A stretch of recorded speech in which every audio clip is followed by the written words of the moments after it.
যদি কেউ ইন্সপিরেশন থেকে থাকে সেটা হচ্ছে একেবারেই আমার মা। মানে ইভেন আমার যে Instagram পেজের নামটাও অনেকেই হয়তো জানে না, যেটা কিনা মায়াস মেকওভার। এই মায়া নামটা অ্যাকচুয়ালি আমার মায়ের নাম।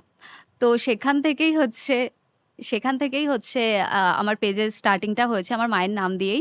ইভেন আমার দির যে বুটিকটা আছে মায়াস বুটিক, সেটাও আমার মায়ের নামেই আছে। তো মা হচ্ছে আমাদের সোর্স অফ ইন্সপিরেশন সবকিছুতেই।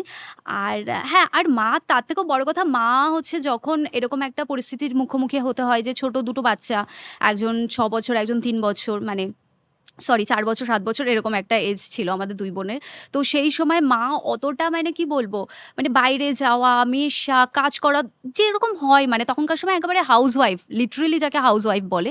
প্লাস পিছনে কোনো ফাইন্যান্সিয়াল সাপোর্ট ছিল না, কিছু না। কিন্তু সেই জায়গাটা থেকে মা যে একটা মাথায় সবসময়ের জন্য রেখেছে যে না, যাই কিছু হয়ে যাক না কেন, আমার দুটো মেয়েকে ভালোভাবে মানুষ করতে হবে। এই জিনিসটা হচ্ছে, মানে কি বলবো, তার জন্য আজকে আমরা এখানে আসতে পেরেছি আরকি।